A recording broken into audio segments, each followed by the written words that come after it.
jeudi 26 mars, c'est le 10e jour de confinement. Je lance le 4e vlog du coup, puisque bon bah écoutez, j'ai toujours des commentaires en dessous donc je continue. Du coup hier j'ai lu les 2 BD de Sambre. Il n'y a pas moyen, franchement cette histoire je la trouve très belle, il y a un petit côté suspense. Alors peut-être que ça manque parfois un peu de détails dans les actions, en termes de dessin, en termes de vignettes, et du coup ça rend parfois le truc un petit peu plus compliqué à saisir, mais bon, on finit toujours par s'en sortir, donc voilà, très très beau dessin.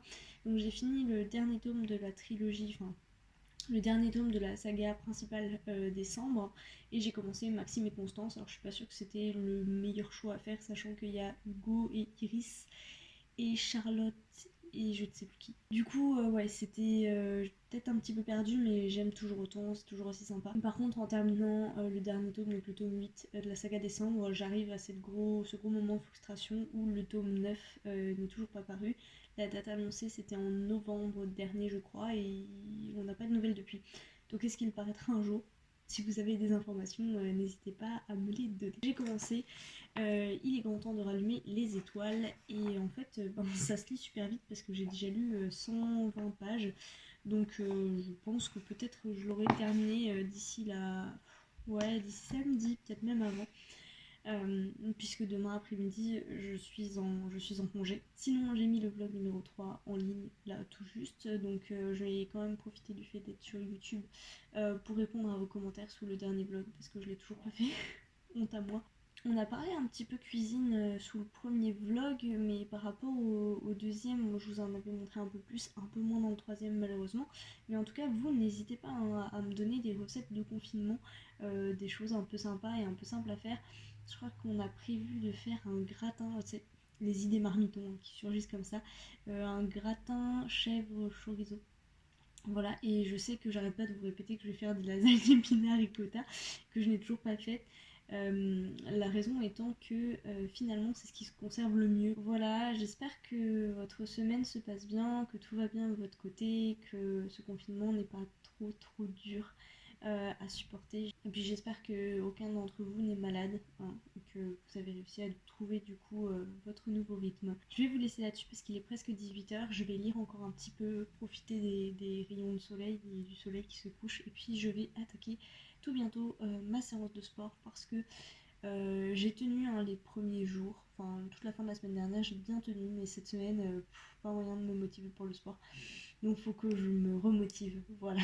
Bonjour, nous sommes vendredi 27 mars, 11e, 12e jour de confinement. Je commence à perdre le compte. Peut-être que tout simplement à un moment donné on va arrêter de compter. Je pensais que ça prendrait plus de temps que ça, mais on s'habitue. J'ai terminé, il est grand temps de rallumer les étoiles. Je suis encore un peu émue parce que je l'ai terminé en larmes. Du coup, ce que je vais vous dire n'est peut-être pas très objectif. Je pense que je suis encore aux prises avec les émotions, tout ça. Surtout que c'est une lecture que j'ai faite très vite, donc j'ai pas eu le temps de. Enfin, j'ai pas pris le temps de souffler. J'avais pas envie de laisser les personnages en fait. On va suivre Anna, Lily et Chloé, donc ces deux filles. Et bon, Anna est un peu au bout de sa vie, au bout du rouleau, elle est criblée de dettes, ses filles vont mal, à l'école ça va mal, au lycée ça va mal, et donc du coup elle décide de tout plaquer et de les emmener dans un road trip pour se retrouver toutes les trois. Et qu'est-ce que ça fait du bien. Les personnages sont top.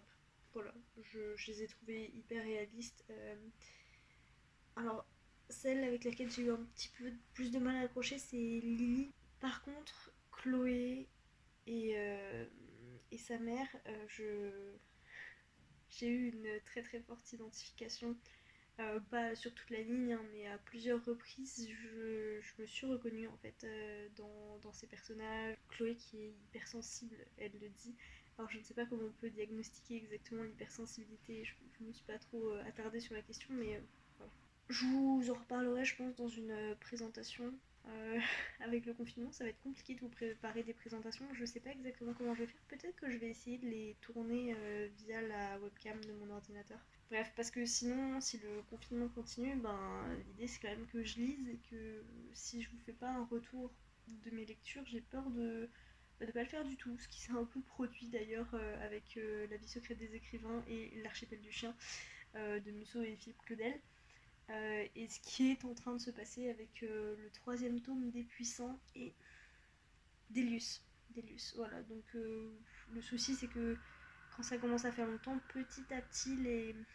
Alors c'est mieux pour avoir une réflexion, enfin un avis à froid et savoir s'ils nous ont vraiment vraiment marqué, mais finalement c'est aussi un peu moins bien parce que du coup il y a moins de possibilités d'argumenter je trouve, donc c'est difficile et en même temps je prends plus du tout le temps d'écrire les points positifs, les points négatifs de chaque lecture. Déjà j'ai remis à jour mon historique Booknode et le livre addict. Alors j'avais complètement arrêté depuis juillet dernier. Vraiment livre addict c'est bien pour tout ce qui est stats et compte de page et tout, mais il y a tellement de petits détails qui ne me conviennent pas que je sais pas si je serai la meilleure des utilisatrices. Pour la partie historique, je préfère vraiment Booknode et en règle générale, je pense que comme je suis une utilisatrice de Booknode depuis très longtemps, c'est la plateforme que je préfère, mais je n'utilise plus aucune des deux de façon très régulière. Donc je vais essayer de m'y remettre. Maintenant que j'ai fini Les Grands Temps de rallumer les étoiles, il est 15h, je suis en RTT cet après-midi, donc en fait j'ai pris mon après-midi. J'avais prévu de faire d'autres trucs, vous vous en doutez, mais bon là c'est plus compliqué. Et bah la question c'est qu'est-ce que je vais faire, qu'est-ce que je vais lire, et je ne sais pas. Je ne sais vraiment pas ce que j'ai envie de commencer. Euh, de la part de Rajo, enfin Rajo a mis en ligne toute la semaine là, des romans. J'ai pris The Wicked Deep et Engrenage et Sortilège, qui sont, je pense, deux lectures qui vont être assez rapides. Et à côté de ça, j'ai Les Révoltés de Bohème et Les Illusions de Saveloire. Et le suivant sur la liste. Peut-être commencer par ça. Mais voilà, aucun qui me. Là, tout de suite, à chaud après un feel good comme ça, là, j'avais presque envie d'un autre contemporain. Je sais pas. Voilà, je vais peut-être regarder un ou deux épisodes de série pour éponger tout ça. Je vais vous laisser et je vous souhaite de bonnes lectures et puis de toute façon on se retrouve pour vous dans moins d'une demi-seconde et puis pour moi demain. Aujourd'hui c'est déjeuner en terrasse parce qu'il fait trop beau.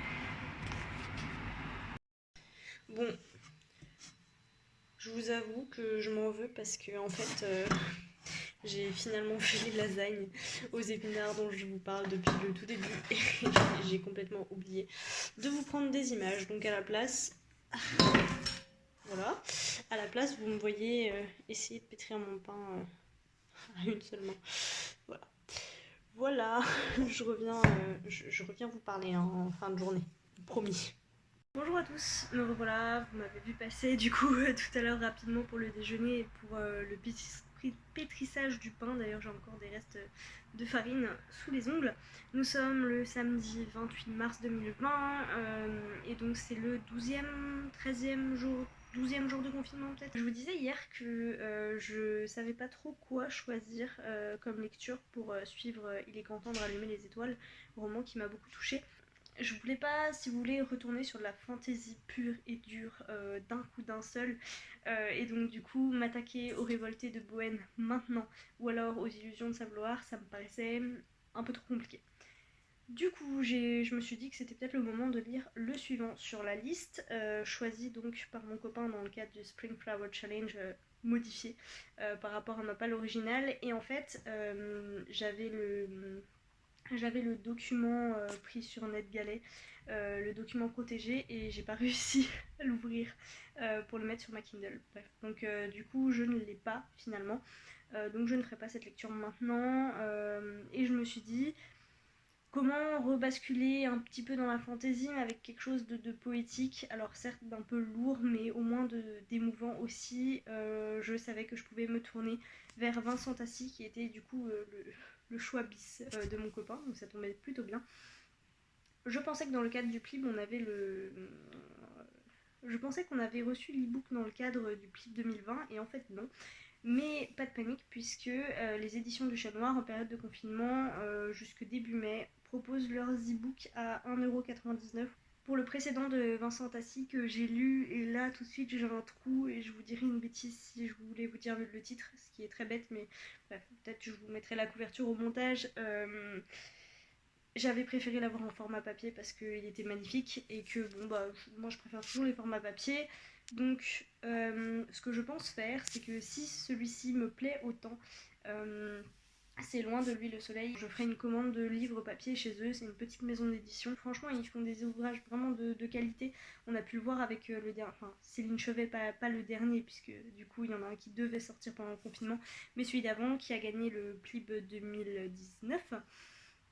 Donc du coup, justement, je pense faire une commande papier auprès des éditions du Chat Noir une fois le confinement terminé, si j'ai aimé si j'ai aimé Loin de lui le soleil, et avec Les chaînes du silence du coup de Céline Chevet. Voilà, dont la couve est également magnifique. Et en plus de Loin de lui le soleil, j'ai acheté Apostasie, puisque a priori c'est dans la même saga. Est-ce que c'est un préquel, un séquel, lequel il faut lire dans quel ordre, je ne sais pas trop, mais du coup bon, j'ai pris les deux dans le doute. Je sais pas si je vais accrocher autant qu'avec celui d'avant, ça me reviendra pas. Mais en tout cas, je reste scotchée, voilà, les premières pages. Sinon, pendant que je pétrissais mon pain, je me suis fait une réflexion et je me suis dit que bah, j'allais la partager avec vous en cette phase de confinement. Je commence à m'y faire, je crois, de rester dans l'appartement. C'est le deuxième week-end où on va sûrement pas me mettre les pieds dehors. Et je me suis rendu compte, en pétrissant mon pain, donc un samedi, et sans regarder l'heure, parce que finalement je me suis rendu compte que j'ai regardé l'heure 2 fois aujourd'hui. 2-3 fois, peut-être une fois en me levant, une fois au milieu d'après-midi après avoir déjeuné, et une fois là avant de vous parler. Et je me rends compte que je prends plus mon temps. C'est pas que je me sens moins pressée, mais si, c'est ça. C'est pas une question de pression, mais vous savez, d'être dans l'action, de faire toujours plein de trucs et d'être pressée par le temps. Quand je dis être pressée, c'est vraiment dans le mode speed, hein, pas dans le mode pression quoi. Même si je pense que ça va un petit peu avec, mais en soi, dans ma vie de tous les jours, hors confinement, du coup, j'adore faire plein de trucs. Voilà, j'ai envie de faire plein de trucs et si je pouvais, j'en ferais encore plus. Euh, voilà, entre mon métier, aller au sport, lire, faire des vidéos. Et j'aimerais faire tellement, tellement plus. Et on peut pas tout faire. Et à côté, bon bah voilà, il y a toutes les tâches ménagères, tenir l'appart, tenir la maison, faire les courses, cuisiner, enfin bref. Dans cette vie habituelle, en fait, j'ai toujours mes horaires. Je me dis, voilà, bon bah aujourd'hui j'ai ça, ça, ça et ça à faire. Les courses, ça va me prendre tant de temps. La cuisine, ça va prendre tant de temps. Ça, je pourrais le faire à partir de telle heure. Et du coup, inconsciemment, je pense que je me mets une pression sur, bah voilà, là, oulala, il est déjà midi et demi et j'ai pas encore fini de cuisiner. Enfin, c'est peut-être un peu caricatural, mais je sais que je fonctionne beaucoup, beaucoup comme ça. Je pense que c'est complètement étranger à beaucoup de gens, mais moi je fonctionne comme ça et je suis sûre, certaine à 200% de ne pas être la seule. D'ailleurs, si ça vous dit quelque chose, n'hésitez pas à m'en parler dans les commentaires. Et du coup, là, le fait finalement de ne pas avoir à sortir, comme je suis pas en train de courir partout, en train de me dire bon bah j'ai envie de passer à tel magasin, faire des sorties, voir des amis, on n'a pas le choix, certes, mais d'une certaine façon, je pense que j'apprécie en fait davantage là de prendre mon temps et j'ai pas l'impression de le perdre, beaucoup moins l'impression de le perdre en tout cas que quand je m'accorde des week-ends où effectivement je ne fais rien chez moi. Là, le fait d'y être forcé, j'ai pas l'impression de perdre mon temps. Voilà, comme quoi il y a vraiment du positif et pourquoi j'ai réfléchi en pétrissant mon pain, parce que très clairement, jamais, jamais dans ma vie de tous les jours, je me serais dit je vais passer 20 minutes à pétrir mon pain en regardant une vidéo. Euh, Ça me paraît beaucoup 20 minutes à pétrir du pain, sachant que ça se trouve ça va même pas marcher, il va être tout plat. Peut-être je prends davantage conscience du temps en fait, tout simplement, et de l'importance qu'il y a à ne pas être pressé par le temps et à juste vouloir prendre son temps. Je vous parle pas tant que ça, hein, à part pendant les vlogs, mais de ma vie privée ou quoi que ce soit, mais ceux qui me connaissent, ceux d'entre vous qui peut-être passeront par là et qui me connaissent, euh, savent que c'est pas du tout ma façon habituelle de penser, de faire les choses, et je me surprends moi-même en disant ça. Voilà, je pense que ça durera le temps du confinement. Le problème, c'est qu'après, je le sais pertinemment, je vais être rattrapée par toutes les choses que j'aurais voulu vouloir faire pendant ce confinement, que j'aurais pas fait. Mais j'espère quand même en garder un petit morceau et réussir plus facilement à me poser, à me dire waouh, ça fait du bien juste de pas se dire qu'il faut faire tant de choses que ça le week-end. Voilà, c'était la petite réflexion de ce vlog. J'espère ne pas vous avoir ennuyé. Je vais vous laisser là. 3 jours, c'est bien pour un vlog, je trouve finalement. Ça me permet en coupant de jamais vous faire plus de 15 minutes. Je vais essayer avec celui-là parce que là je vois que ça fait un petit moment que je parle. N'hésitez pas à rebondir là-dessus, sur ce genre de petits sujets. Peut-être qu'on pourra en aborder d'autres au fur et à mesure, selon vos réponses bien sûr dans les commentaires. Merci aux habitués qui sont là depuis les 3 derniers vlogs. Ça me fait plaisir de discuter avec vous. Je vais vous laisser là, le planning de la soirée de toute façon, vu l'heure qu'il est, ça va être je pense jeu de société, peut-être un épisode de série. Moi j'ai commencé d'ailleurs une autre série suite au Renardise de Margot Liseuse. J'ai commencé Virgin River, le genre de série pas prise de tête avec des romances. Bon, bref, on comprend tout de suite le truc. Et ben loin de lui le soleil pour un truc un petit peu moins léger. J'espère que vous, votre week-end se passe comme vous le souhaitez. Et puis on se retrouve, du coup pour vous ce sera sûrement dans 3-4 jours et pour moi demain.